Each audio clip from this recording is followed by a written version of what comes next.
Olá, bem-vindos a mais um episódio do Erro 404. Aqui estamos todos nós, já em clima de Canada Day. E como prometido no ano passado, no episódio 10, Manual de Sobrevivência Canadense, com o nosso amigo Davi, o gringo. Quem lembra?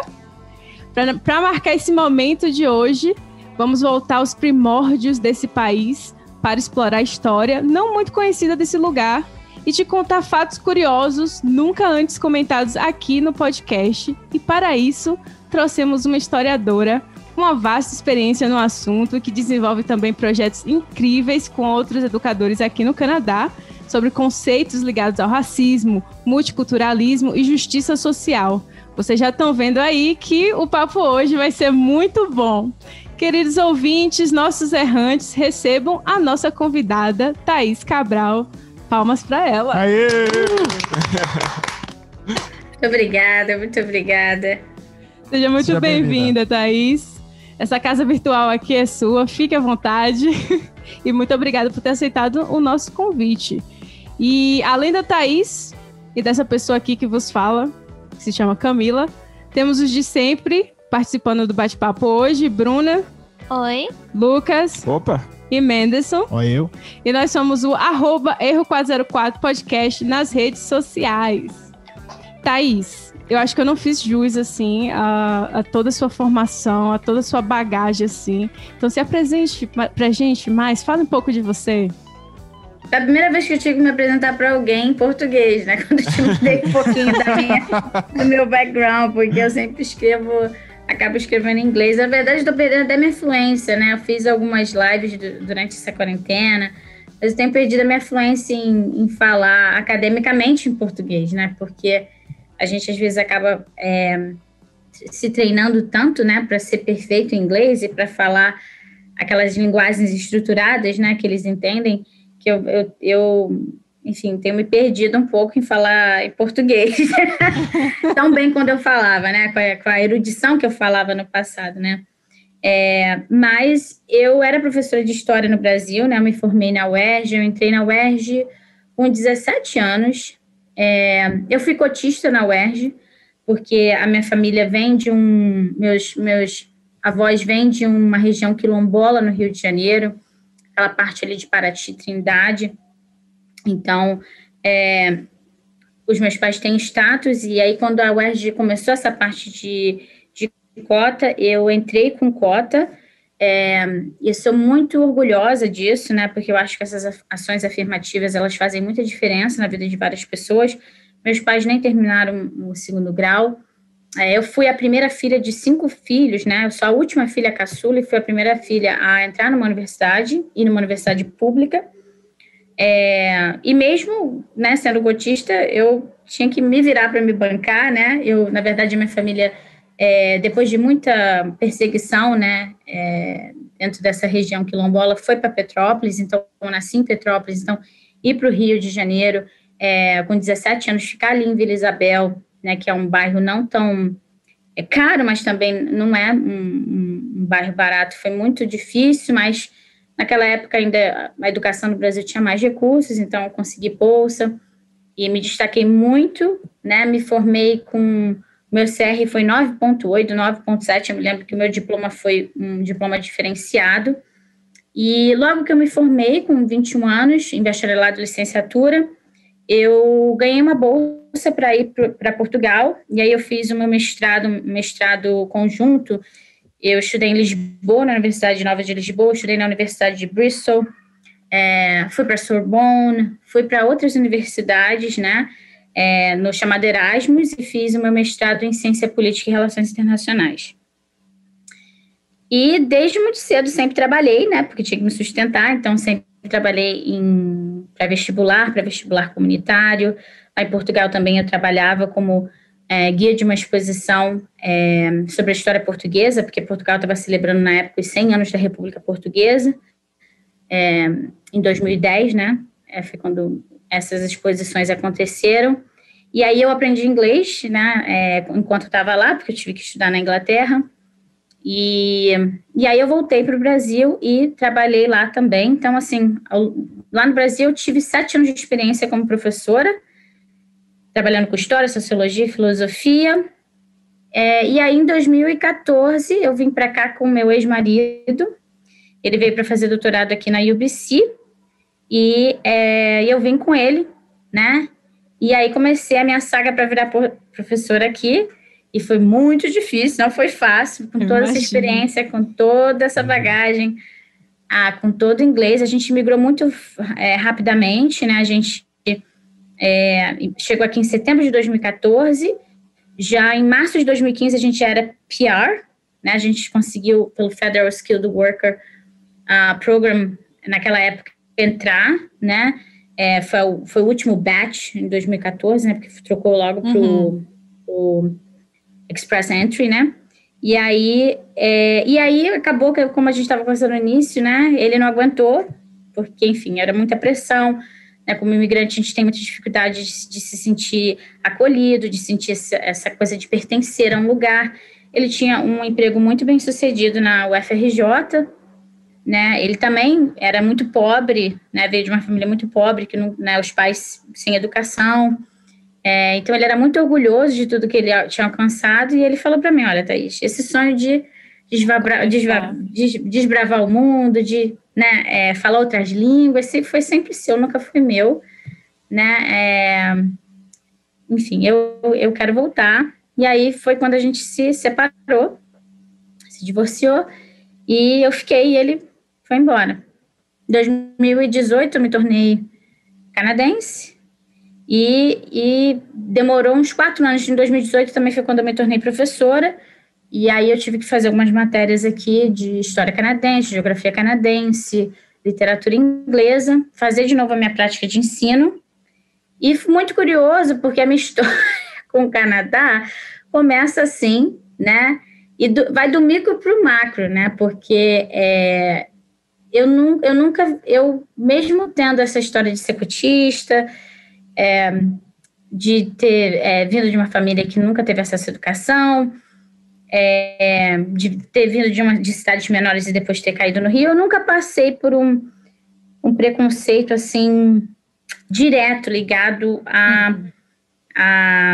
ao meu background, né? Vamos supor, a minha cor, né? Por ser negra, por ser pobre, né? Eu nunca passei um racismo assim direto. Eu passei, claro, uma exclusão, um racismo ligado à exclusão, né? A falta de poder, a falta de voz, a falta de oportunidade. Mas aqui, quando eu estava fazendo a minha prática, eu tive, né, supervisores que falavam assim para mim, a gente não consegue te modelar, porque você já vem com muita bagagem, você já é professora, e é muito difícil. Você tem que entender que aqui não é a América do Sul. Você tem que entender que aqui não é o Brasil. E Nossa. Isso é um preconceito, né? Porque é como se eu tivesse que me assimilar dentro de uma cultura, né? E a história do Canadá está muito ligada a essa política de assimilação, né? A imigrantes, a indígenas, né? As pessoas que vieram aqui tiveram que se assimilar a uma cultura europeia, especialmente britânica. Por mais que eles preguem esse multiculturalismo, né? Exatamente. Esse nome está, inclusive, agora sob revisão, né? Porque é um nome muito, é um conceito muito vago, quer dizer que é multi, mas ele não é integrado, né? Não é um interculturalismo, né? Porque as culturas têm que ser celebradas, elas têm que ser empoderadas, como a gente usa agora no Brasil, né? Não é simplesmente estar lá, né? Estar lá por estar lá, as pessoas vão continuar trabalhando para sustentar, né? Ou para apoiar uma cultura dominante, e não é isso que a gente quer, né? Então, acabou que a minha prática de ensino, eu muito sabiamente, como boa carioca, né, gravei os áudios dos feedbacks dos meus supervisores, e aí quando eu acabei a minha prática, eu entrei com um processo no Human Rights Tribunal aqui, e ganhei o processo. Olha que legal. Né, contra eles, porque... Parabéns. Foi um preconceito, o ground foi a place of origin. Aí nessa fase eu estava sozinha, né, sem o meu ex-marido aqui, então Nossa, que passava tanta coisa na minha cabeça, falei, nossa, eu larguei, né, minha carreira, larguei, né, meu casamento, caraca, porque eu quis ficar aqui, né, comprei um pacote que não era um pacote. Mas isso me deu muito propósito, porque eu entendi que como professora, eu tinha que carregar uma identidade, né? E essa identidade é que me motiva a ser uma professora, não uma professora comum no sistema, mas ser uma professora que levanta essa bandeira, né? Que quer que os meus alunos se sintam vistos, né? Se sintam celebrados, se sintam importantes, né? Então, eu vejo muito struggle, né? Muita luta deles para tentar falar o inglês perfeito, para tentar viver em 2 mundos, né? Vai para casa e, né, age de uma forma, vem para a escola e tenta se adequar de uma outra forma porque quer ser aceito. Então, isso me deu muito propósito, por isso que eu virei, né, acabou que quando eu fui aceita, né, como professora, né, porque aqui no Canadá é regulamentado, né, a profissão. Então, se você né, digitar meu nome, você vai ver que eu estou entre as listas de professores de BC, né. Regulamentados, exatamente. Até se você quiser fazer uma queixa contra mim, né, tem todo um processo, porque é uma profissão pública. E aí, quando eu entrei para isso, né, eu ganhei tanta visibilidade por causa do meu caso, porque eu fui entrevistada aqui por alguns jornais, né? O meu caso abriu um precedente, né, para professores que já eram formados, que têm preconceito, né, professores que vêm da Nigéria, professores que vêm da África do Sul, né? E que você foi corajosa também. Exatamente. Porque normalmente as pessoas se calam e aceitam, engolem aquilo e seguem a vida. E você foi lá e não, toma aqui a minha bagagem, eu tenho muito a oferecer, isso aqui tá errado. E é isso, eu vou processar. Sim, porque é uma forma de preconceito, é uma forma de racismo, né? Porque os imigrantes não podem ter amnésia, eles já vêm com uma bagagem, essa bagagem tem que ser considerada, né? Apesar de a gente ter que aprender muita coisa, e a gente está aberto a isso, a maioria de nós, né? Eles não podem serem opressivos, né? Usar isso contra a gente, como se fosse um defeito nosso. E aí, enfim, é porque também eu não nasci aqui, não cresci aqui, então não fui socializada aqui. O meu destaque no sindicato, né? Depois eu fui aceita na federação, né? Na BCTF, British Columbia Teachers Federation, para ser anti-racist facilitator, né, para facilitar workshops em antirracismo e criar também esses workshops, porque eles sabiam que eu vim dessa bagagem, eles, né, começaram a conhecer mais da minha história e falaram, não, mas a gente tem que ter essa menina, né, aqui ajudando a gente. E também no meu sindicato, no meu distrito, eu trabalho no distrito de Surrey, que é o maior distrito, né, de BC. Na verdade, Surrey é o bairro que mais cresce na América do Norte, inclusive considerando o México ou a América do Norte. Então, Surrey é um bairro muito multicultural, né, e que está em crescimento mesmo em termos de construção. E aí eu fui contratada especificamente nesse distrito, e aí eu fui eleita como membro executiva, né, do Surrey Teachers Association, da nossa associação desse distrito, para representar os professores do meu distrito na nossa federação. Então, tem bastante trabalho no sindicato nesse sentido, né? E eu acho que o meu destaque também no sindicato foi muito porque eu não nasci, não cresci aqui, então eu sou muito cega para como as pessoas são socializadas, né? Eu não deixo passar muita coisa, porque eu entendo e eu não engulo, entendeu? Então, o povo fala assim, Thaís, você não tem censura, assim, porque enquanto a gente tá aqui se contorcendo, né? Não sabe se fala, não fala, você já falou. Aí tu já vai logo rodando a baiana. Exatamente, e aí eu tô tentando aprender isso, né? Porque, de fato, eu não tenho, né? Eu não fui socializada aqui, então, essa cultura mais passiva-agressiva, essa cultura mais, né, inglesa, né? De falar, I'm sorry, I'm so sorry, I apologize. Eu não tenho muito essa cultura, né? Eu sou muito direta. Exatamente, né? O que tá errado, tá errado. Então, mas assim, a minha jornada tem sido muito longa, né? Eu me sinto muito feliz onde eu cheguei, né? Ter sido eleita no meu distrito para representar um distrito que é muito grande, tem professores muito capazes, né? Muito brilhantes, muito ativistas. É um verdadeiro privilégio ter ganhado também, né? No tribunal isso, e representado outros professores que por tantos anos engoliram o sapo, né, e foram oprimidos, né, foram discriminados. Também foi uma coisa, assim, muito significante na minha vida aqui no Canadá. Teve algumas perdas, né, eu perdi meu ex-marido, perdi meu casamento, né, perdi minha saúde também, né, ao longo quando eu estava nesse processo legal, fiquei com alopecia, fiquei alopécia, né, quebrei um dente meu, né, rangendo, porque eu ficava muito nervosa. Muito estresse. Mas hoje eu me sinto muito feliz, assim, né? Da posição que eu conquistei. Mas esse meu caminho, essa minha jornada pessoal, me fez entender mais também a história do Canadá, que não é esse mar de rosas. As pessoas, né, postam no Facebook, eu falo, quando você volta para lá, fala, mas o Canadá é tão bom, né? Nossa, mas não faz perfeito, né? Não tem problema nenhum. Isso aqui você não vê no Canadá, né? As pessoas, enfim, compram essas ilusões, essas fantasias, né? Exatamente. Thaís é das nossas, gente. Eu acho que essa é a tecla que a gente mais bate aqui no podcast. Acho que a gente acaba convidando pessoas que a gente se identifica mais. E sempre rola isso, entendeu? Mostrar que realmente existem as coisas boas, mas que não é isso que todo mundo fala. Exatamente. Não mesmo. Mas... Não mesmo. Então, como tem sido... Você já falou um pouco, né, dessa experiência sua aqui de educadora, com os alunos. Como é que tem sido isso para você? Olha... O sistema em si aqui tem menos problemas, né, do que o Brasil. No Brasil eu trabalhei em instituições privadas e públicas. As privadas têm os seus problemas, né? Que a gente está vendo também,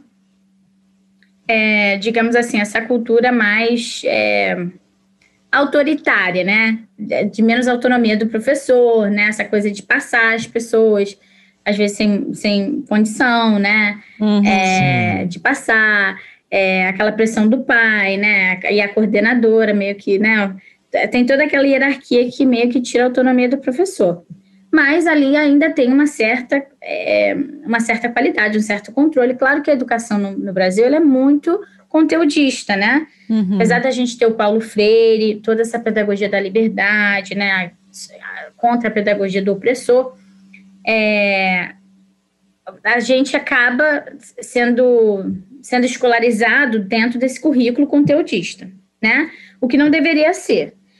O currículo aqui de PC, eu conheço bastante o currículo de Alberta, porque a gente tem similaridades e os nossos sindicatos são bem parceiros, né? A gente mudou o nosso currículo aqui em 2016 e o nosso currículo virou um currículo de conceitos. Então, por exemplo, muitos pais, né, imigrantes vêm para cá e falam assim, que escola que é tão fraca, não tem dever de casa, não tem nada. É porque existe uma coisa chamada tecnologia agora. Então, o professor não é mais aquele detentor de conhecimento. Então, eu tenho que ensinar para aquele aluno uma competência, um conceito, né? Se ele desenvolver aquela competência, ele vai ser capaz de aplicar aquela competência em qualquer assunto que ele tiver que se debruçar, né, quando ele crescer. Então, por exemplo, em social studies, né, em ciências sociais, história, geografia, né, psicologia, empreendedorismo, porque aqui ciências sociais engloba tudo isso, né? Por exemplo, se eu falar que eles vão ter que aprender a competência de equilibrar evidências. Então, por exemplo, eu posso pegar uma parte da história do Canadá, não precisa ter cronologia, eu quero pegar como o Canadá construiu a sua rede ferroviária, railroad. E aí a gente vai estudar e a gente vai fazer um balanço de evidências. A gente vai pegar evidências que vieram do governo, que vieram dos colonos, dos settlers, e evidências que vieram dos chineses, né, que foram a grande massa dos trabalhadores, dos outros imigrantes, dos indígenas. A gente vai fazer um balanço de evidência, né, e vai trabalhar com fontes primárias e secundárias, né. Então, a gente trabalha muito dentro desse foco, falando sobre conceitos e falando sobre competências.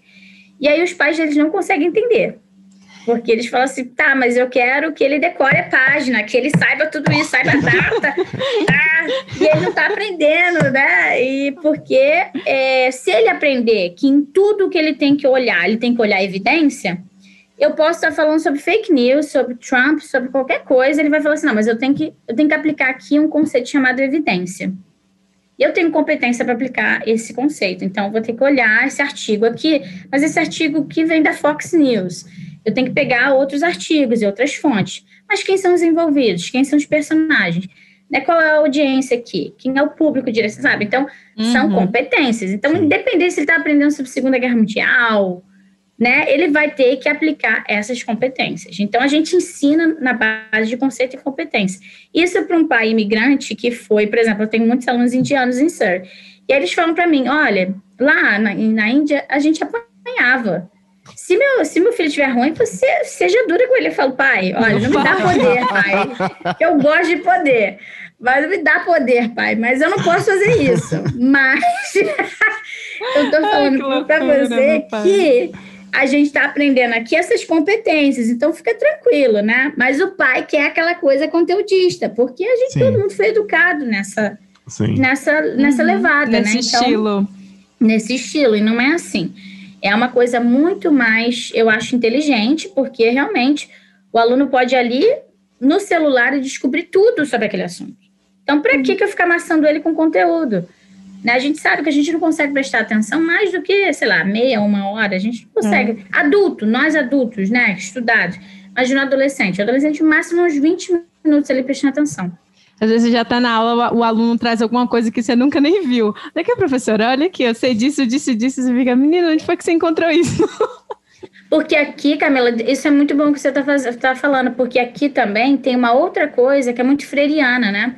Que é o professor, na verdade, ele é visto como um facilitador, ele não é visto como o central.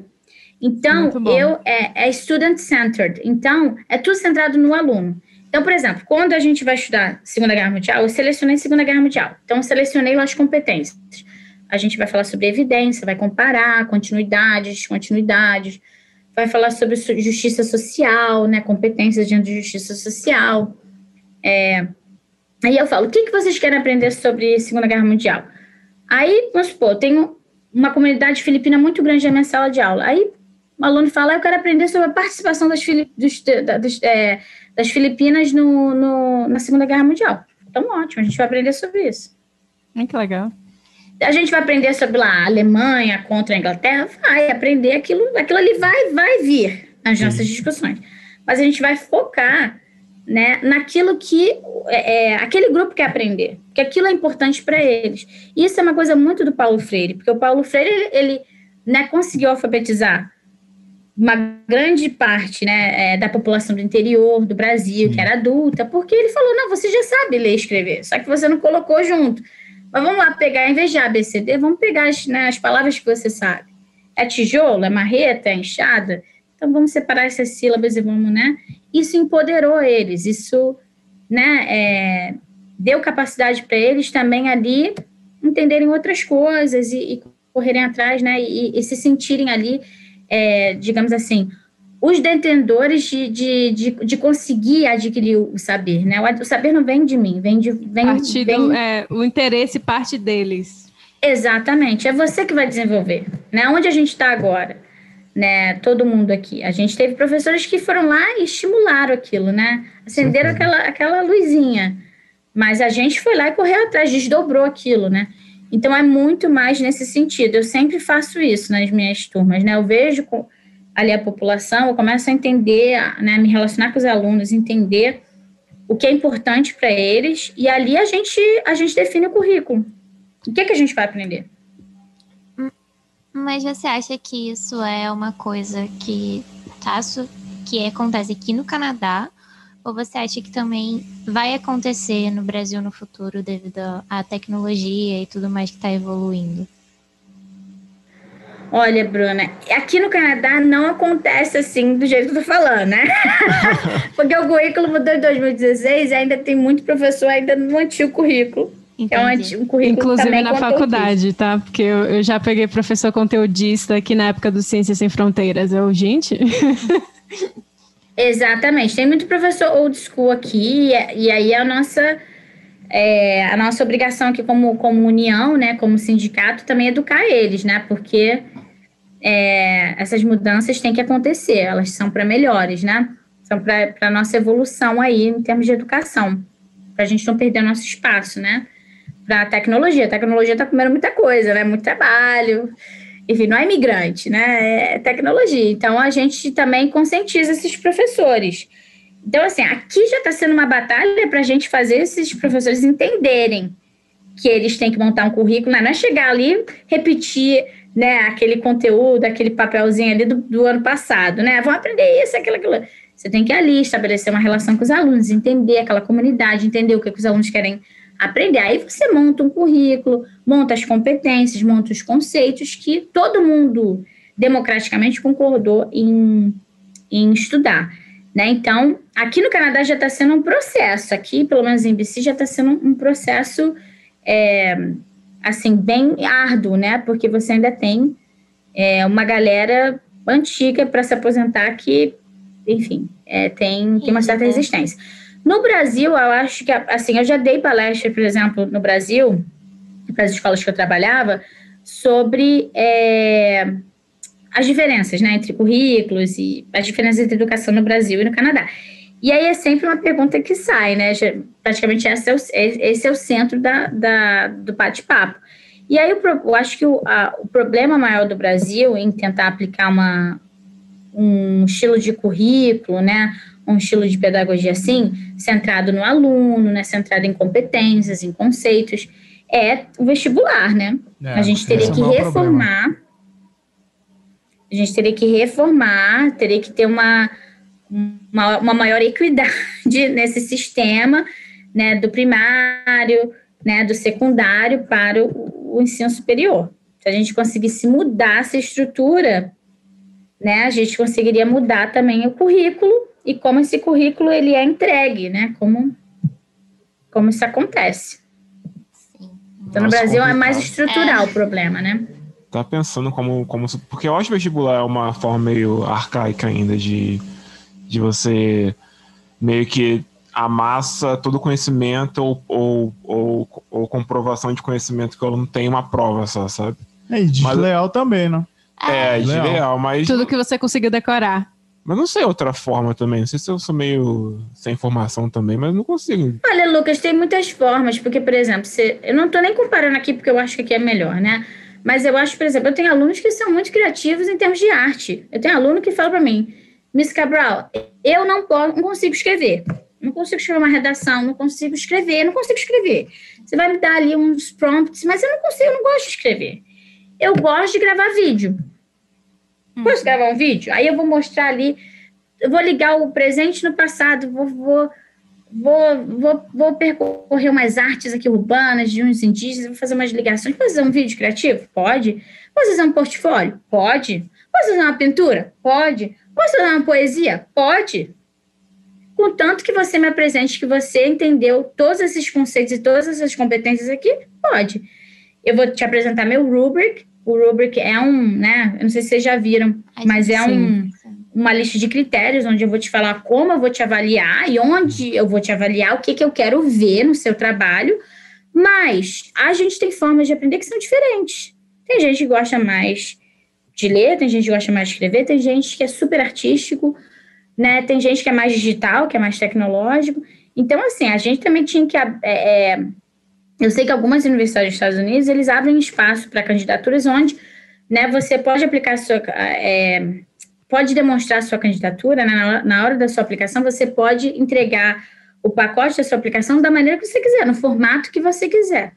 Eu acho que seria mais interessante, né, porque eu vejo que é uma pluralidade, né, na sala de aula você tem de tudo. E aí você mata aquele aluno, porque você fala assim, não, se você não escreve, se você não lê bem, se você, né, não decora, que não entende o que eu quero, não se formata, tá fora, vai tirar uma grade ruim, né, então...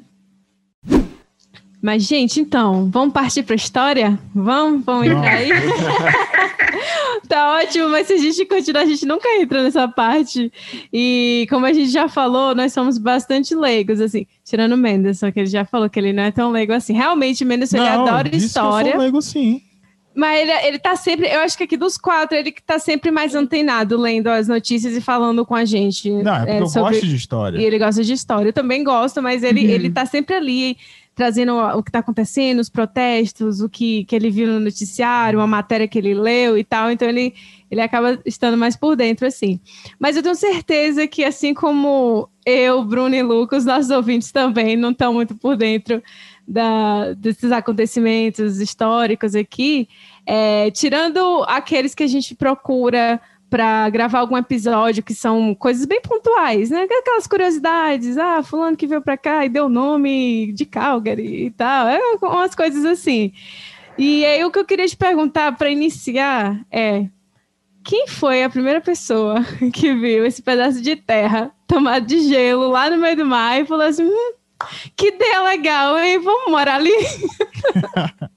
Essa é uma pergunta muito controversa. Eu sabia! Quem viu, quem achou, né? É uma coisa muito controversa. Assim, é difícil, até no Brasil, né? Você tem ali várias evidências e vários discursos e várias perspectivas, né? Sobre um mesmo fato. Mas a gente descobriu. Complicado dizer isso, né? Descobriu, né? Descobriu e veio pra cá por engano, né? Entre aspas. Dentro dessa história que a gente aprende, o Canadá já tinha sido visitado por vários outros povos, né? Inclusive vikings estiveram aqui, enfim. Mas você teve, acabou que, né, nessas expansões aqui para a América do Norte, você acabou tendo ingleses, né, vindo para cá, que eles não acharam muito interessante nessa parte mais norte da América do Norte, e aí foi, de fato, um settlement, né, um grupo de colonos franceses que decidiu ficar aqui, né, e aí a gente teve mais a questão de Quebec. Quebec, né, a gente começou mais com essa New France, né, com essa nova França. Então, a origem mais do Canadá está ligada aos franceses, tá? Eles foram os que mais viram aí essa oportunidade de ouro, né? Nessa terra aqui. Tô passada. Tô chocada. E a gente aqui metendo o pau no Quebec. Francês, né? Quebec que viu potencial nessa terra. O Quebec é francês que viu potencial nessa terra. Foi, porque você até vê, né, que Montreal tem um heritage, né, tem em termos de buildings, né, de edifícios e ruas, né, e foram eles que trouxeram, por exemplo, as primeiras bibliotecas, né, fizeram o primeiro hospital, né, trouxeram as ordens religiosas, né, porque eles tinham mais essa ligação com o catolicismo, então eles que trouxeram mais essa infraestrutura para o Canadá e que começaram a ver aqui realmente o potencial de formar uma nação, né, formar aqui digamos assim, um settlement, né, um lugar aqui para ficar aqui, né, e aí a gente começou, é sempre a economia, né, que puxa o interesse, né, não é tanto, enfim, essa coisa, aqui é um lugar lindo, a vegetação é linda. Olha que animais lindos, olha a natureza. Olha bem, tem tanto conhecimento na medicina. Né, não. E aí, como eles tinham a questão do fur trade, né, essa questão do comércio de peles, né, porque na Europa, principalmente no século XVII, as peles eram um artigo de luxo, né, para fazer sapato, para fazer chapéu, né, para fazer chale, né, para fazer casaco. Então, o Canadá começou a entrar no radar, né, e aí a gente tinha duas principais companhias de trade, né? A Hudson's Bay e uma outra. E aí a Hudson's Bay no final ganhou, né, mais monopólio, mas você tinha também dentro dessas duas companhias, você tinha também uma francesa e uma inglesa, né? Então a Hudson's era mais inglesa e a outra era mais francesa. E aí até um ponto que elas, né, a Hudson's Bay meio que teve um merge, né? Acoplou ali a outra, e aí também calhou, né, alinhou com uma parte da história que a colonização inglesa era mais forte no Canadá, porque eles expandiram mais para o oeste, né, mas foi muito ligado a isso, né, os franceses viram mais aqui, né, o potencial dessa terra, depois a questão do fur trade, né, esse comércio de peles, estabelecimento da Hudson's Bay, como essa companhia, né, que daria monopolizaria, né, esse comércio entre a América do Norte e a Europa, em termos de pele, e aí começou essa expansão para o oeste, né, onde a gente está agora. Essas peles eram peles de urso, né, que se refere? Castor, né, todos esses bichos roedores eram caçados. Beaver, né? Todos esses bichos, eles eram caçados e as peles eram usadas. Isso Mas foi... os- Pode falar, desculpa. mais os roedores mesmo. Isso foi em que época, assim? Porque a história do Brasil é muito mais antiga, né? Comparada. Sim, porque a gente foi colônia de exploração, né? Então, Sim. a gente teve aquele começo meio problemático, né? Ali com as capitanias hereditárias, de governo geral, lá. Aí, quando a coisa quebrou lá na Índia, né? Quando todo mundo começou a ir lá, não dava para controlar o oceano, né? Como é que você vai controlar o oceano? Não conseguia nem controlar a costa do Brasil, quanto mais o oceano, né?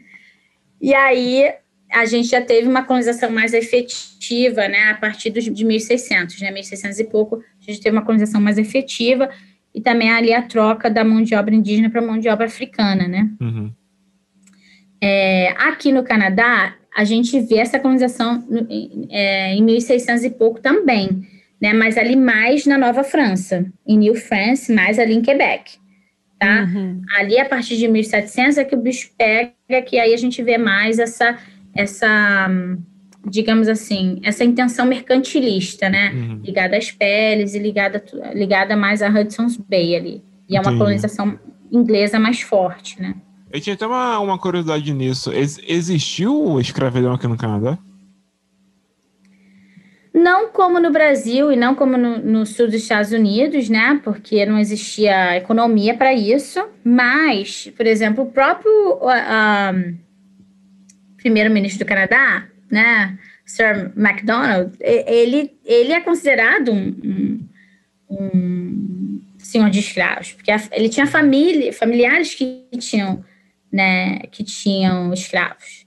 Então, a gente também teve o Underground Road, né, que foi aquela estrada, né, aquele caminho subterrâneo que fazia uma conexão entre os Estados Unidos e o Canadá, mas quando eles chegavam aqui, é como aconteceu a abolição no Brasil, né? Aconteceu a abolição, mas eles não tinham estrutura, eles não tinham, né, não tinham onde, né, como sobreviver, né? E aí, muitos também que chegaram aqui, eles acabaram vivendo de uma maneira, assim, numa servitude, né? Não eram escravos legalmente, mas eram servos, né? Viviam ali numa condição de servitude, entendeu? Entendi. Isso, africanos. Os africanos. Né? Olha. Porque eles não tinham, além, né, do preconceito racial, da hierarquização, te falei do meu português, hierarquização racial, né, que eles estavam sujeitos, eles não tinham educação, né, eles não tinham muita coisa, né, até em termos de saúde eles eram vistos como uma ameaça, né, o negro era visto como uma ameaça. Então, Sempre. vinham para cá e aí muitos deles acabavam nesse regime de servidão, né? Então, assim, falar que aqui teve oficialmente escravidão, não, mas você tinha muita gente, teve muita gente de poder aqui que tinha famílias que fizeram riqueza com o tráfico negreiro, né? Que tinham gente que tinha plantações no sul dos Estados Unidos, né? Ou que tinham negros que trabalhavam nas suas terras num sistema de servidão. Entendi. Interessante. Esse caminho que você falou, tinha um caminho subterrâneo que ligava o Canadá aos Estados Unidos? Como é que é isso? Isso é mais lá para as províncias do leste, né? Mais ali para aquela região de Ottawa e para as províncias ali atlânticas, né? Mas existia, sim, um caminho subterrâneo, né? Existiam muitos abolicionistas no norte, em Boston, né, em Nova York, porque eram regiões, estados americanos que eram mais progressistas, mais liberais, né? E aí, essa estrada subterrânea, esses túneis subterrâneos, eles foram montados, e aí quando eles chegavam no norte, para eles não serem, né, pegos, ou enfim, porque existia também isso, né? Existia meio que o capanga do sul, que ia lá para o norte e ficava caçando os negros, né? Então, uma forma de bloquear isso era mandar para o Canadá. Então, muitos acabaram vindo para cá, até a gente tem ali em Halifax, a gente tem Africville. Vocês pesquisam Africville. É uma comunidade, uma cidade inteira negra que foi montada, né, com esses negros que vieram do sul. Fugindo. Que vieram do sul.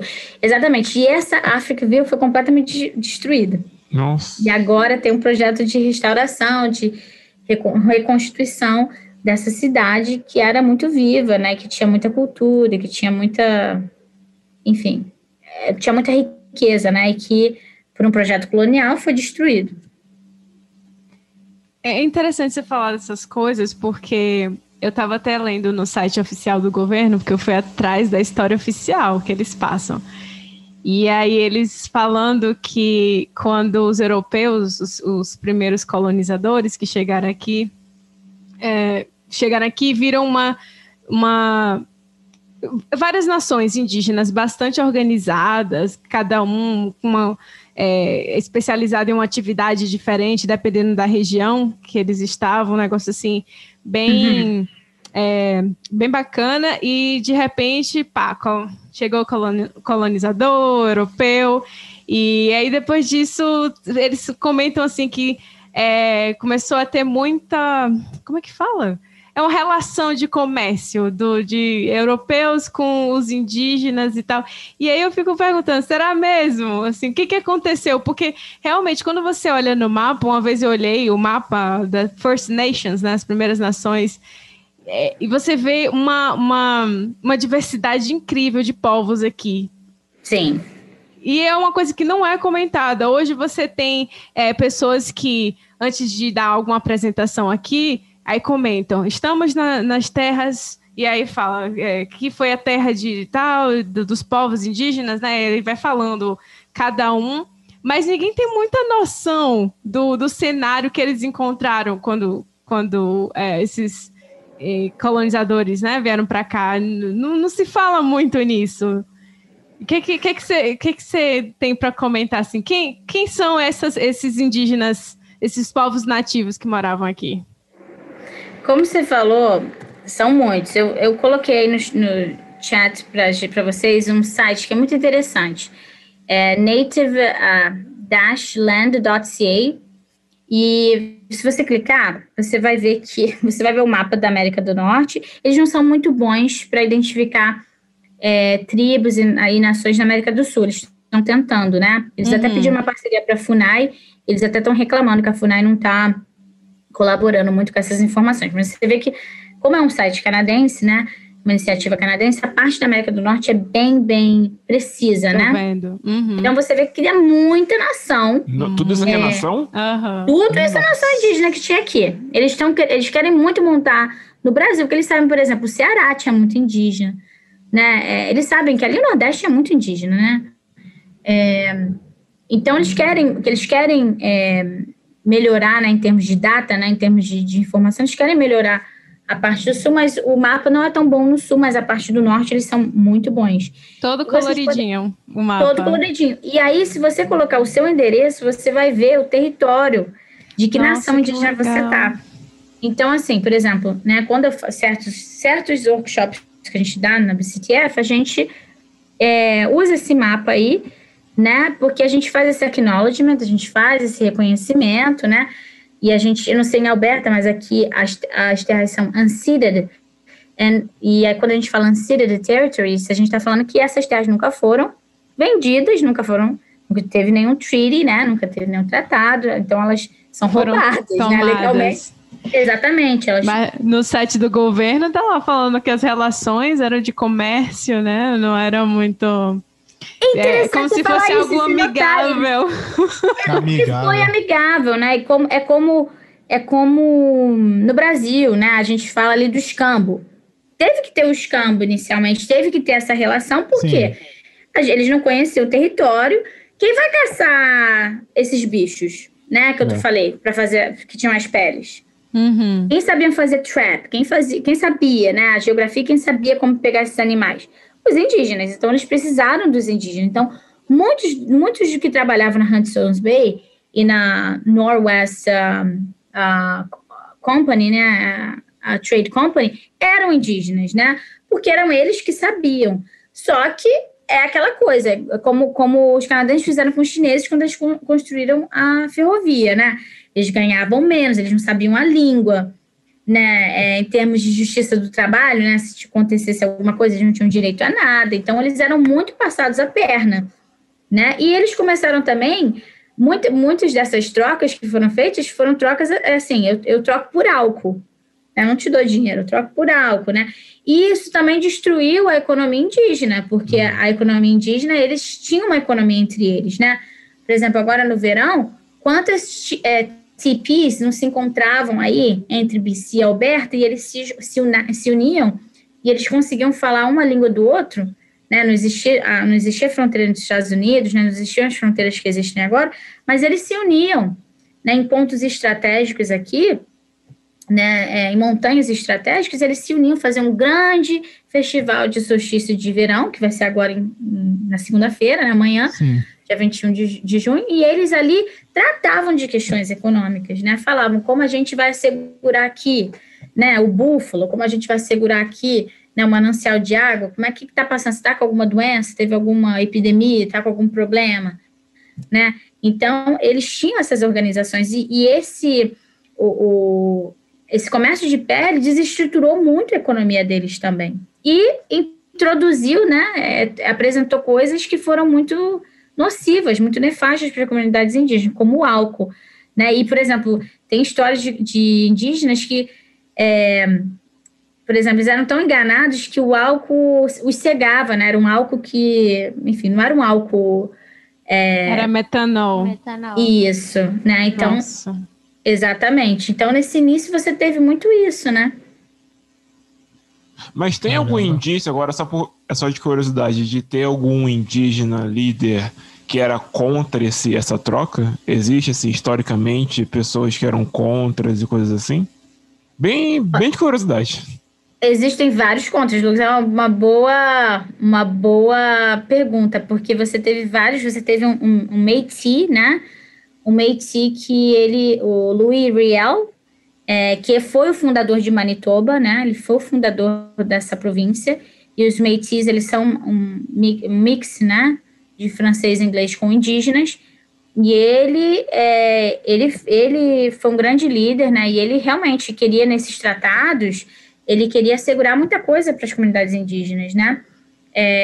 E você tem outros líderes, né, do Blackfoot, outros líderes que também brigaram muito, que foram mortos, inclusive chefes, né, que foram decapitados, foram enforcados, que lutavam muito, né, para que quando eles fizessem qualquer tratado de negócio, de comércio, né, de convivência, que certas coisas fossem asseguradas, né, certas soberanias fossem asseguradas, inclusive educação, né, por exemplo, os indígenas, né, antes das escolas residenciais, eles queriam muito nesses tratados que os filhos deles, né, tivessem educação, conseguissem falar inglês, né, tivessem oportunidades de entender bem as leis que estavam sendo, né, construídas.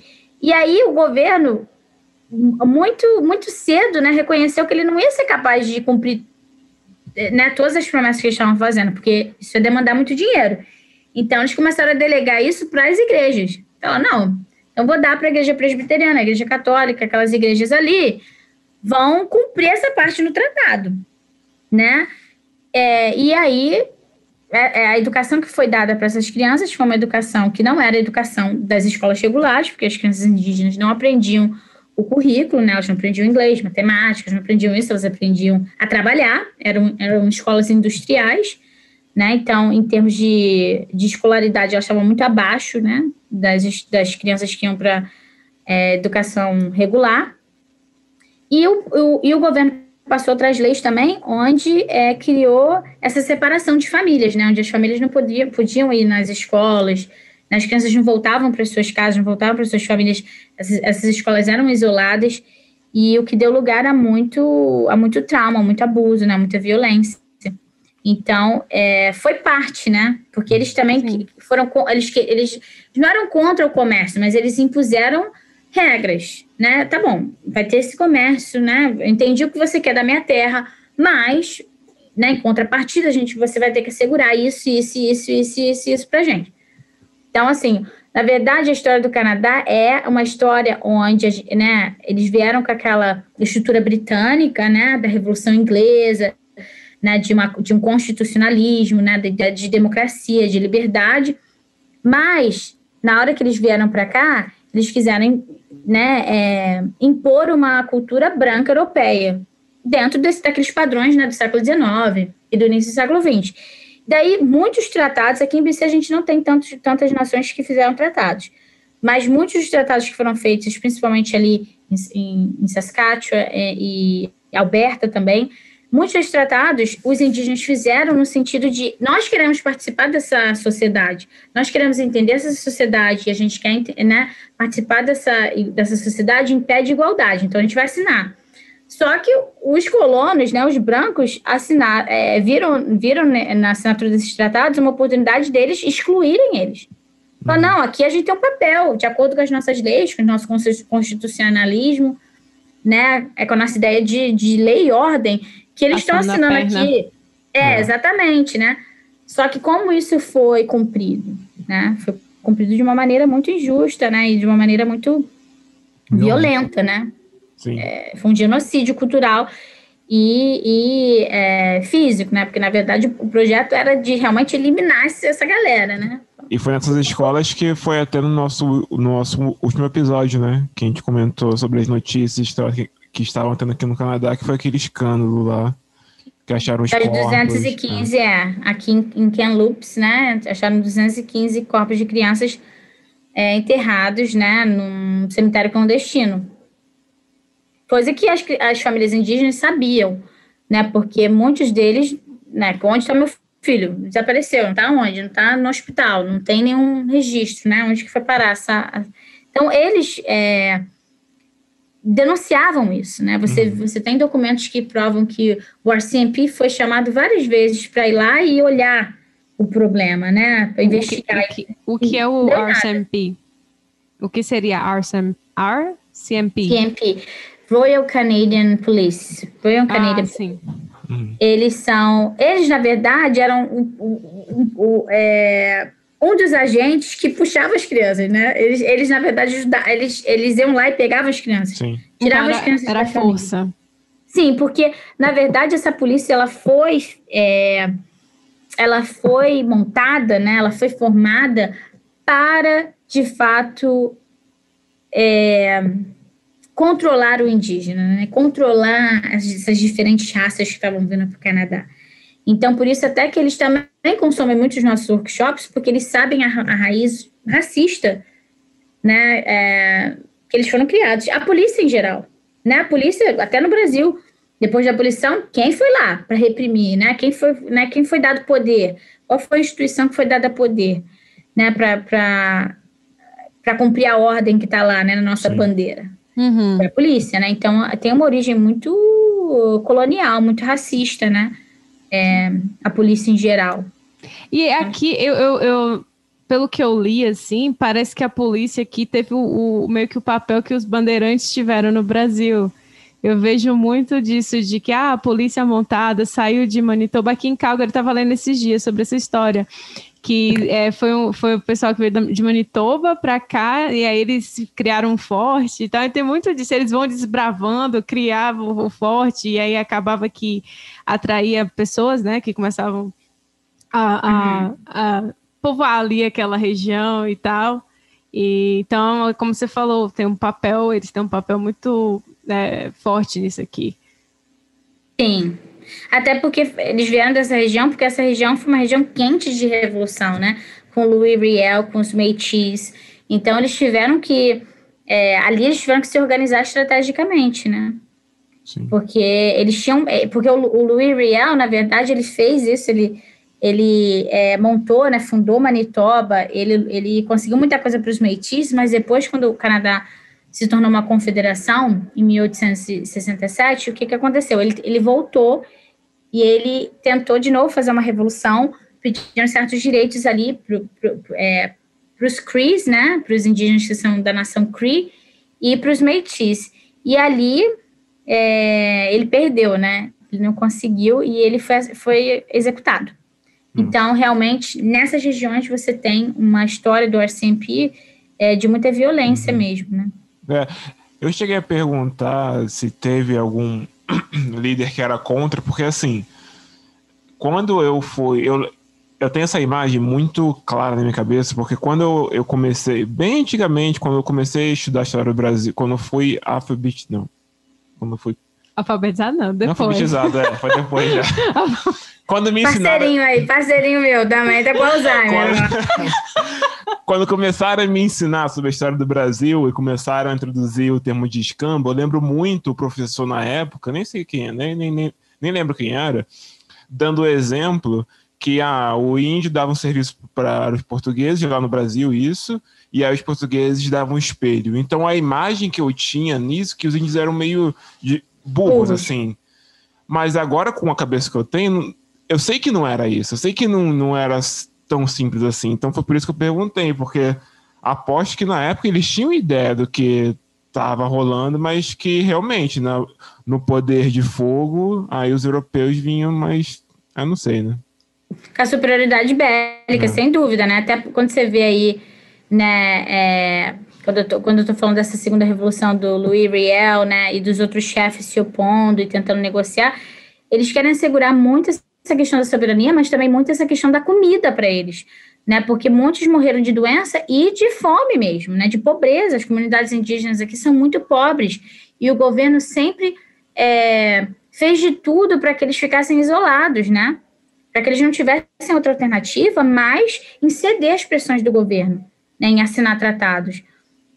Então, na verdade, né, como eu tenho os meus pais que vêm dessa comunidade quilombola, né, apesar deles terem saído e terem crescido em cidades, é um outro conceito de comunidade, né? Você não tem essa...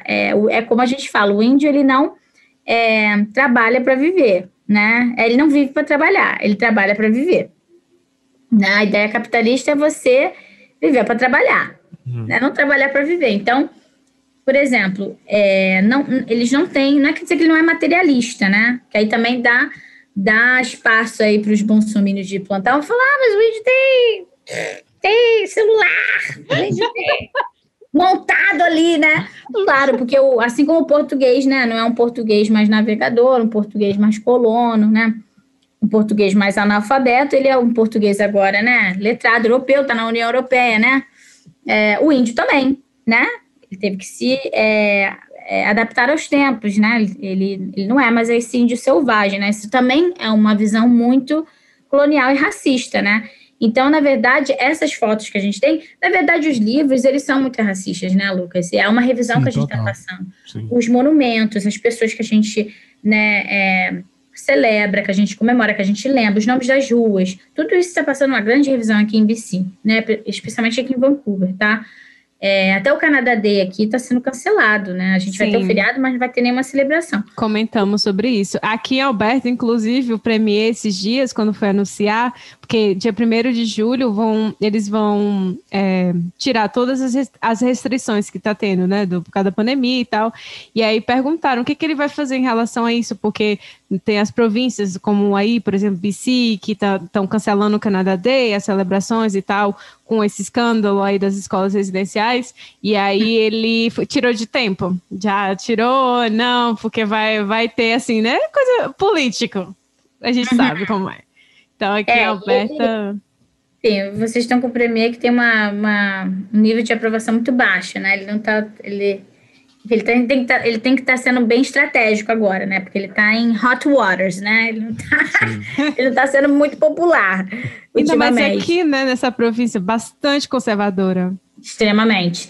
Porque vocês são direcionados pela economia, né? O interesse econômico vai sempre guiar aí, né? Muitas decisões políticas, né? Mas, assim... Na verdade, os livros aqui a gente passa várias revisões. O índio é sempre apresentado como homem pelado, né? Até o Thanksgiving. Você vê as fotos de Thanksgiving nos Estados Unidos e no Canadá, parece o colono dando comida pro índio, o índio pelado, selvagem, uma criança ingênua, né? Uma desprotegida. O que foi o contrário, né? Porque o Thanksgiving, na verdade, é um feriado indígena, né? Sim. Eles foram lá e eles que acolheram, né, que deram condição para esses colonos ficarem aqui, sobreviverem aqui num período que eles não tinham estrutura ainda. Eles é que dividiram a comida. Né? Então, quer dizer, você vê como a história... Olha só. Né? Então, é dentro de uma lógica europeia, racista, né? Civilizatória, que quer ordenar, quer organizar, né?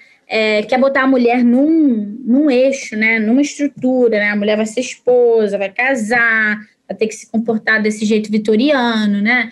De ser moralista, né? O homem vai ter que ser o provedor, não pode ter emoções, né? E essas raças eram consideradas inferiores mesmo, né? E aí, agora, só tentando conectar com o que tu falou de uma educação de conteudista, faz muito sentido quando você, por exemplo, você passa uma imagem que foi, na verdade, os europeus que ajudaram os índios, como você descreveu agora, e aí você amassa isso na educação infantil, então as crianças começam com essa ideia, e aí quando você passa para uma educação que você... Como que você falou o mesmo termo que eu peguei? Que é mais ligada a conceito, né? Ou que é mais ligada ao aluno em si, o aluno como centro, né? Dessa pedagogia. Que aí as crianças começarão por exemplo, a pegar as evidências e vão ver que aquilo não é, na verdade, aquilo que está escrevendo em um livro específico, né? Então você começa a desconstruir toda essa ideia. Sim, é problematizar, né? Na verdade, Você começa a arrumar problema. Porque a educação é isso, né? Para você aprender um verdadeiro conceito, você tem que problematizar aquele conceito. Sim. Né? Então, é isso que a gente faz, né? Trazendo diferentes fontes e diferentes perspectivas. Mas não é quer dizer que o índio ele é burro, ele é ingênuo. É porque ele tem ele não tem essa cabeça mercantilista e capitalista, e também o índio, essa questão de dar, né, de dar presente, é uma coisa muito indígena. E às vezes até como brasileiro a gente não entende isso, mas o indígena, ele se relaciona com como ele é animalista, né, ele acredita em animismo, né, que animism, ele acredita que tudo tem espírito, né, todas as coisas têm espírito e tudo tem uma função. Né? Então, por exemplo, é muito difícil o indígena ter muita coisa acumulado, né? Porque ele não acumula muito. Tudo tem que ter uma função. Se aquilo não está me servindo mais, eu vou ter que dar para alguém que vai dar função àquilo. Né? Mesmo que aquilo seja um objeto, não seja considerado algo que tem um espírito, mas aquilo tem que ter uma função. Eu tenho uma função, né? A árvore tem uma função, tudo tem uma função. Então, o indígena, ele dá de volta para a terra, tudo ele tem que dar de volta, né? E tem essa relação com o meio ambiente e com a comunidade, de dar de volta. Então, em todas as relações indígenas, é muito comum você receber presente, porque isso é um sinal de que você quer construir uma relação com aquela pessoa, você quer entender a função daquela pessoa, e que aquela pessoa também entenda a sua função ali. Então, é o começo de qualquer relação com qualquer comunidade indígena, é o presente nessa troca. Então, claro que o europeu com má intenção, né, no sentido assim, eu quero vir aqui porque eu quero ver se tem ouro, eu quero ver se tem, né, alguma coisa aqui para eu explorar. Aqui por engano, tentando encontrar as rotas das Índias Orientais. Exatamente. Não, a coisa mais, né, eu falava para os meus alunos, quando a gente falava em evidência, né, como é que pode o Colombo chegou nas Américas, né, ali na América Central, em El Salvador, ali, 1492, o Tratado de Tordesilhas foi assinado em 1494. Estariam assinando um tratado assim nos escuros. Cara, a gente brinca que português é burro, mas não é tanto, né? Como é que pode você estar assinando um tratado assim no escuro em 1494 e aí só oficialmente você vai lá, toma posse, né? Documenta com uma carta de Pero Vaz de Caminha o descobrimento do Brasil em 1500. Não cola, né? Não tem lógica nenhuma isso. Não tem como. 6 anos antes de assinar um tratado daquela magnitude, né? Dividindo um novo mundo. Como assim? Eu tô olhando aqui o mapa que você mandou, aí eu coloquei o endereço da gente aqui, e aí deu que nós estamos em território do Blackfoot, que eu não sei nem pronunciar o nome que tá aqui, eu não conheço a língua, né? E aí, é todo roxinho aqui, o território. E aí, uma coisa que eu queria te perguntar, você sabe de onde vieram esses povos, assim, a origem deles aqui? Dos povos indígenas em geral na América do Norte? Isso, na América do Norte, né? Porque eu acho que existe alguma teoria? Algo não, fala a tua teoria aí, Menderson. Menderson, fala aí qual foi a teoria que você estava falando pra gente. Não, tem várias. Pode Tem falar. os Vinks, tem os mongóis. São vários encontros que vai dando características a esses povos. Não, tu falou que tinha um estreito lá que os mongóis Ah, o pegavam. Estreito de Bering. Beringer. Isso. Não, essa teoria mais aceita mesmo. Essa teoria, inclusive, que os indígenas aqui também usam, mas eles falam que essa teoria não pode justificar, né, a colonização que existiu, Não, de forma né, alguma. e as injustiças que existiram, porque, né, nesse processo não é que a gente é vítima, mas, né, a gente se comportou de uma maneira, eles se comportaram de outra, e esse comportamento persiste, né? Uhum. Mas, para eles, né, para os indígenas, eles sempre estiveram aqui. Você pode ver nos storytellings deles, né, nas histórias ancestrais deles, eles sempre estiveram aqui. Na América do Norte é considerada a Turtle Island, né? O grande símbolo deles a tartaruga, que é um animal ancestral muito velho, né, que carrega muita sabedoria. Então, assim, na cultura deles, eles nasceram dessa terra, né? Mas a gente sabe que isso veio lá daquele período glacial, né? Do período mesmo neolítico, né? E aí, nessas transformações que a Terra passou, né, vieram mesmo Homo sapiens, né, ali da Rússia, da Sibéria, eles vieram para a América do Norte, e aí eles foram povoando e foram descendo. E aí as diferenças entre os nativos, né, é adaptação climática. Então, você vê uma pele mais escura, né, na América do Sul, por causa da resistência ao sol, a melanina ali que foi criada, né, por vários séculos. E você vê um Inuit, né? Você vê um chamado Esquimó, né? Nos territórios do norte, com uma pele mais clara, né? Com o olho mais apertadinho, porque ele tem que suportar ali o frio, né? Então, ele criou ali características físicas para suportar esse frio, né? Mas, no entanto, que a gente fala, né? Quando vem congressos indígenas de líderes do Sul, né? Do Peru, do Equador, do Brasil, a gente fala que a gente tem um ancestral comum, né? A gente tem o grande espírito, mas a gente também tem um grande pai, um grande ancestral, uma grande mãe, que liga todos os nossos DNAs, né, digamos assim. Sim, certeza. Muito legal, velho. Né? É muito bom saber disso, assim, que eles têm isso. Eu nem sabia que tinha esses congressos assim. Ah, Tem sim. Se fosse o índio, ia pro Brasil mesmo, ficar nesse frio. Imagina o frio, gente. Ir lá pro Brasil, ficar lá no sol mesmo, na praia. Bom, eu tô em Vancouver, eu não reclamo aqui do clima, não, porque o clima aqui é suave, né? Vamos falar ali na gíria de lá agora, é suave. O clima daqui é muito bom, até por isso também que eu fui para Portugal. Quando eu tive a oportunidade de meu mestrado, tive a oportunidade de vários lugares, mas eu também não falava muito bem inglês, né? Eu sempre me virei muito bem no espanhol, mas eu falei assim, Portugal é mais quentinho, né? Uma melhor.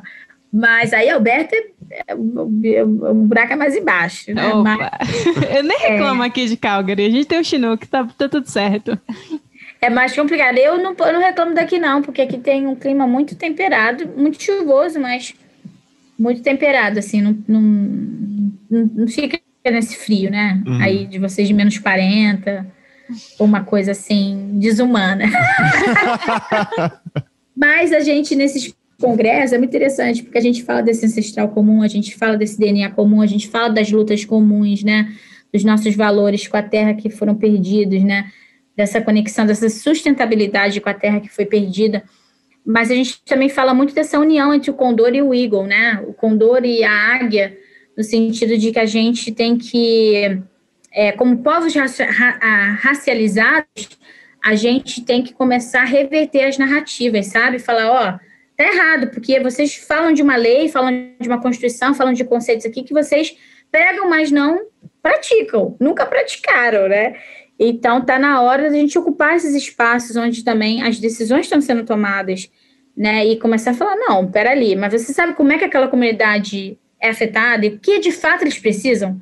Porque fazer política de cima para baixo é muito fácil, né? Mas ir lá, entender o que eles querem. Eu que trabalhava em favelas, ali na favela dos macacos, né? Ou no Borel, eu via muito isso, né? As pessoas iam lá e entregavam coisas. Pô, mas a gente não precisa disso. A gente precisa de uma rampa, a gente precisa de uma outra coisa. Precisa de uma quadra, né? De esporte. A gente precisa de um curso aqui disso, aquilo. Então, você tem que ir lá, você tem que participar daquela comunidade, Sim. entender, né? Eu passei aí no chat para vocês um outro site que é muito interessante, que tem como você descobrir qual é a escola residencial mais perto da sua casa. E aí, você consegue identificar pelo seu endereço isso. Então, agora que a gente vai ter todas essas investigações aí sobre esses cemitérios clandestinos, né? Então, é uma coisa interessante e curiosa, né? Para vocês também apoiarem, né, as comunidades que vão estar defendendo isso, né? Essas procuras. Sim. E honrando também, né? Essas vidas perdidas. E aí, é muito interessante que nesse site aí da CBC, vocês podem ver também depoimentos de sobreviventes, né? Eu vi sim, que eles falam um pouco das experiências, aqueles que conseguiram fugir dessas escolas, né? Terror. Né? Esperam encontrar os corpos para validar, né, a história que já vem falada há não sei quantas décadas aí.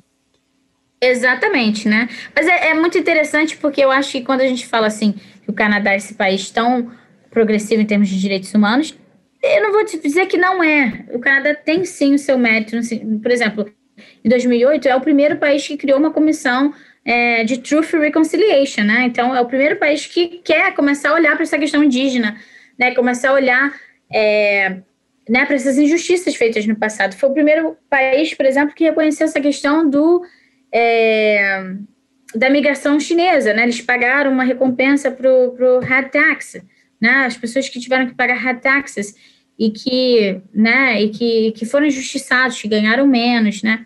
Então, claro que muitos já morreram, mas suas famílias foram recompensadas. Então, existe uma política de reparação, né? Você vê essa questão de Africville, você vê, por exemplo, a gente tem agora a Viola Desmond. Ela era negra, né? E ela está na nossa nota agora, numa das notas do dólar canadense. Então, você tem realmente esse movimento. A gente tem um primeiro-ministro que não é progressivo, mas é liberal, que é meio pop, né? Ele era professor. Ele era professor aqui no distrito de Vancouver, né? Não no meu distrito. Mas ele ama de uma forma, Tess, que tu nem imagina. Ele era professor aqui, professor de música e de teatro, claro, né? Numa zona rica, né? Lógico, né? Point Grey, né? Point Grey, que é só nata, só filho de político. Fazendo blackface. Fazendo blackface, exatamente. Camila, amo você, coraçãozinho, né? Ele acha que ele é muito... Porque é o problema da pessoa... A gente fala isso nos nossos workshops racistas, né? Que a pessoa aprende a coisa, aí ela quer dominar, né? Liderar, digamos assim, o conhecimento numa área que você tem, né? Atores, você tem protagonistas que precisam, assim, de liderança, né? Porque eles que são afetados. Então, assim, eu acho muito legal ele querer falar, ele querer fazer, mas, assim, ele é uma pessoa branca, ele já tem o poder suficiente, ele já herdou muito poder, né? Sim. Tá na hora dele agora transferir esse poder para pessoas que, de fato, são sujeitas, né?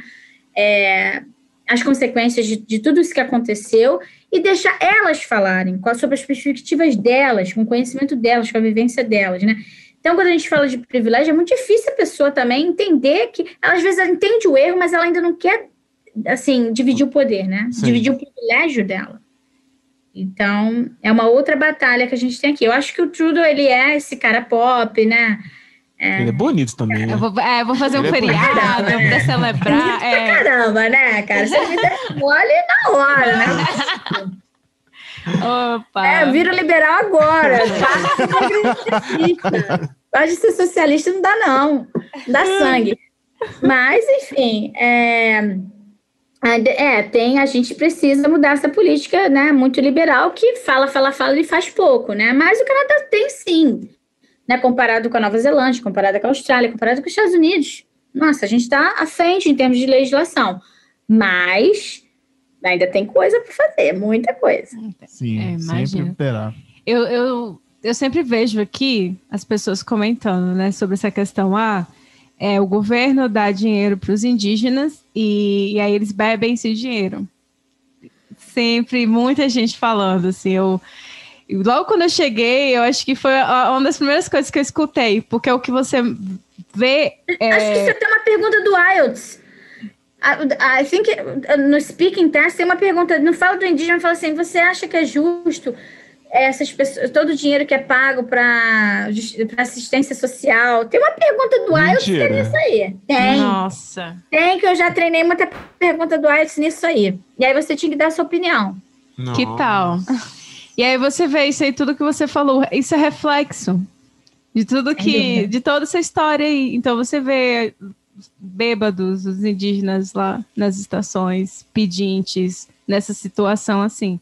E eu acho que uma vez eu li algo também em relação porque eu trabalho com um parasito, e aí eu li algo em relação aos níveis de giardia de alguns parasitas nessas comunidades indígenas, assim, parece que é outro Canadá, né? Enquanto você tem aqui todo mundo preocupado em higiene e o pessoal lá lidando com essas coisas. Um país desenvolvido como é o Canadá. Então, é um absurdo. Eu ficava assim, mas como isso é possível?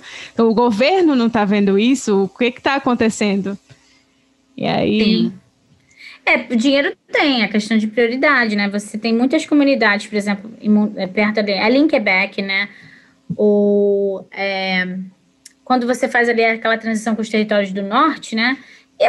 Não precisa falar, né, tão longe, assim, desses lugares tão isolados, não, que precisa de avião para chegar, né, nessas reservas. Posso falar aqui, do interior de BC, eu trabalhei em Quesnel, Prince George, aquela região ali, toda ali de Slave Lake, e aquela região ali toda, as comunidades indígenas são completamente largadas. Eu ia para uma escola, eu ia para uma reserva, que da reserva até a escola demorava 1 hora de ônibus, a estrada era só de uma mão, cheia de buraco, não tinha sinal de internet, e Quesnel, Prince George, é muito mais frio que aqui, né? Então ali tem neve mesmo, ali tem neve no inverno. Então quando tinha neve as crianças não conseguiam ir para a escola, então elas ficavam um dia sem ir para a escola. E assim, qual a dificuldade de montar uma escola ali na reserva? Não tem número suficiente. Gente, mas... Em nome de tudo que aconteceu com essa comunidade que está tentando se reestruturar, vamos dar dinheiro para montar uma escola aqui, mesmo que seja para 30 cabeças? Porque vale a pena, essa escola vai crescer, é um investimento, sabe? Então, assim, e a gente pensar, Camila, que essa falta de estrutura, né, de água, por exemplo, por exemplo, nessa reserva, se tivesse algum acidente, demoraria 1 hora para chegar no hospital. Imagina. Né? E ali sem luz, né? No escuro, enfim, com deer, né? Com viadinho passando, urso, todo assim, sem estrutura nenhuma na estrada. E eles não pagam imposto ali quando eles estão na reserva, mas quando eles estão na cidade, essa história de que o indígena paga imposto é mentira, né? O indígena paga imposto sim, porque se ele não está na reserva, ele tem que pagar imposto como qualquer outra pessoa, né? Tem que declarar e paga imposto em qualquer coisa que ele consome. Se ele está na reserva, por causa da falta de infraestrutura, ele é isento de pagar imposto, né? Mas imagina se viver num lugar que não tem estrutura do governo, né? Sim. O poder público não chega, né? Então, você tem uma cota ali muito restrita e que você tem que, num poder comunitário administrar aquilo ali, né? E aplicar aquilo ali. Então, existe muito estereótipo em relação ao indígena. A gente tem que pensar também que a residential schools, elas existiram desde 1800 e pouco até 1996, que foi quando a última escola foi fechada, né? Então, foram séculos.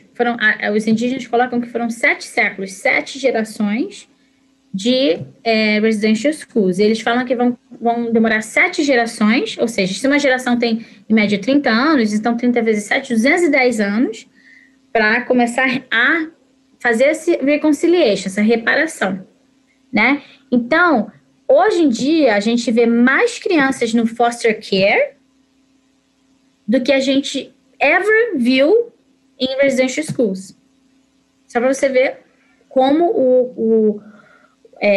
o trauma intergeneracional foi grande, né? Porque eles foram completamente desligados das comunidades deles, das famílias deles, né? Muitos dos que saíram da comunidade deles não foram pais, não sabiam como ter pais, então, né, tinham problemas com dependências, né? E aí se tornaram pais problemáticos e perderam a guarda dos seus filhos e aí nasce todo esse trauma ligado a mental health, né? Exatamente. Então, a gente vê eu, por exemplo, na minha escola, a maior parte dos meus alunos indígenas são de foster care. Eles têm guardians, né? Eles têm pessoas responsáveis por eles. E eles são identificados nos sistemas como indígenas. Mas eles estão completamente desligados dessa identidade. Imagina. Complicado, né? E ser desse jeito. É uma coisa vergonhoso. Porque assim, a gente espera isso do Brasil. A gente está acostumado. Eu não sei, cresceu lá e você espera que tudo que a gente já escutou do massacre, Bolsonaro, o governo tal invadiu as reservas e tal, e você sai do Brasil, aquilo que você falou, você vai quebrando aquela construção que você tem do mundo lá fora. Eu acho que é muito ingênuo pensar que é só do Brasil. É um país... É o ser humano. O ser humano é assim, gente. A gente não tem lugar melhor, não tem lugar pior. Não tem, né, assim, uma pessoa santa, né, angelical, não tem. O ser humano, ele é ambicioso, né, e ele tem medo de perder, ele tem essa necessidade de poder, né, e de exploração, né, da própria natureza, né, ele se vê desligado da natureza, né, dissociado da natureza. Então, o ser humano, ele tem esse comportamento, ele tem alimentado esse comportamento por muito tempo. E eu acho que essa pandemia exacerbou muito, né, o quanto entre a natureza e a gente vai embora, e a natureza fica. Sim. Então, e o quanto as pessoas são tratadas diferentemente, né, porque, por exemplo, eu nunca vou saber como uma pessoa com deficiência é tratada, porque eu não tenho nenhuma deficiência, né, então eu posso ter simpatia, mas ter empatia é muito difícil, porque eu não sei como é ser cego, né, ser surdo, ser cadeirante. Então, acho que, como as pessoas estavam mais em casa, elas estavam mais sensíveis, elas também entenderam mais, né, que a mulher, que o indígena, que o negro, que o pobre, né, ele não é tratado igual, né, isso é muito difícil a gente entender, que, né, a gente se olha para o espelho e fala, não, mas eu consigo fazer isso, eu tenho esse privilégio, né, é difícil entender essa questão de privilégio, né, então... Bastante. Mas a gente vai indo, se for, a gente... Vai ter que ter parte 2. Vai ter que ter parte 2. Porque a gente vai... Estou à disposição. Uma coisa que eu queria deixar para os pais, né, brasileiros que têm filhos aqui, eu como professora vejo muito isso, né? Por exemplo, no meu primeiro ano, no meu primeiro high school, eu tinha alunos indianos, alunos latinos, né? Alunos filipinos, e aí eu sou uma professora muito brincalhona e muito, muito amiga. E aí, eu sempre via que com os pais eles se comportavam de uma maneira, eles até faziam um sotaquezinho. E na escola eles se comportavam de outra. Eu falava, gente, mas que merda é essa? What's your deal? I don't understand. E aí, sabe o que era? É porque essas crianças que nascem, que crescem aqui, elas vivem muito entre mundos. E eu vejo até entre os meus amigos de cor, BIPOC, né? A gente fala que é o BIPOC. Black, Indigenous and People of Color, né?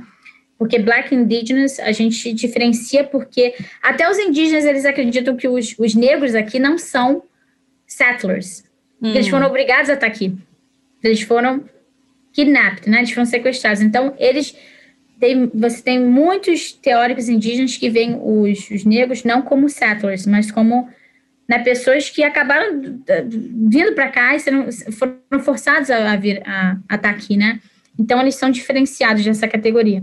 E a gente tem um trabalho de anti-black racism, né, que é muito mais forte, porque dentro dessa categoria de hierarquia, né, racial, baseada na ciência, na cultura, o negro está lá embaixo. E a gente tem que reconhecer isso, né? Até no Brasil, ser índio, ser negro, as pessoas sempre queriam ser índio, porque ser índio é um pouquinho melhor, né? Tem um cabelo mais liso, tem uma fantasia, tem uma Yara, tem uma Iracema, tem uma fábula ali que é um pouco melhor do que ser negro. Ser negro, né? Você tem associações com coisas que são vistas como inferiores mesmo, né? Então, dentro dessa ideia de BIPOC, Black, Indigenous and People of Color, a gente diferencia. E mesmo os meus amigos que são chineses, indianos, né, árabes, eles falam, Thaís, eu tenho muito racismo internalizado. Sabe por quê? Porque eu não pertenço a nada. Você, pelo menos, é brasileira. Você tem esse fogo, esse poder seu que você chega e as pessoas te escutam.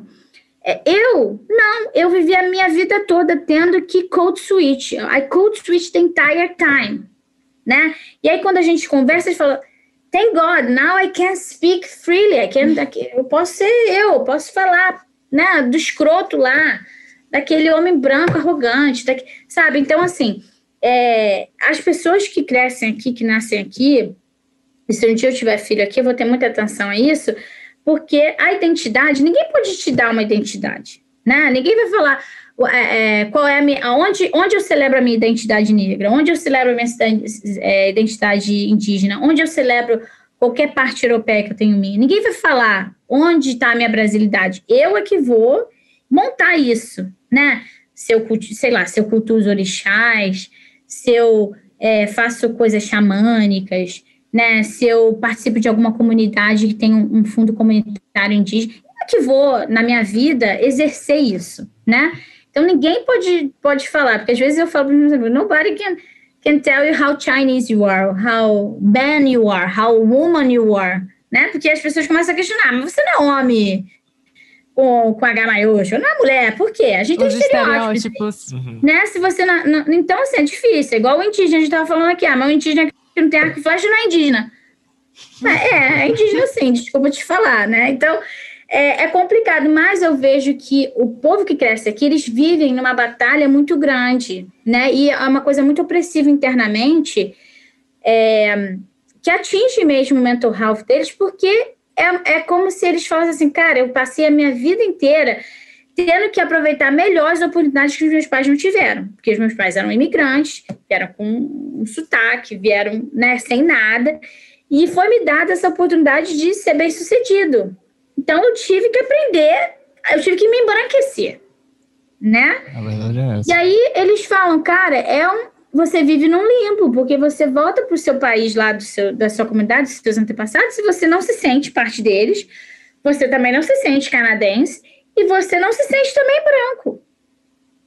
Né? Então, assim, a gente tem muito committees, né? Muitos comitês de apoio também para essas comunidades BIPOC, para esses imigrantes e filhos de imigrantes, porque a educação tem que celebrar eles e tem que dar espaço para que eles, assim, desenvolvam a identidade deles livremente, sem esse peso, né, desses estereótipos, sabe? Né, se você é chinês, você tem que se comportar assim. Se você é filipino, você tem que se comportar assim.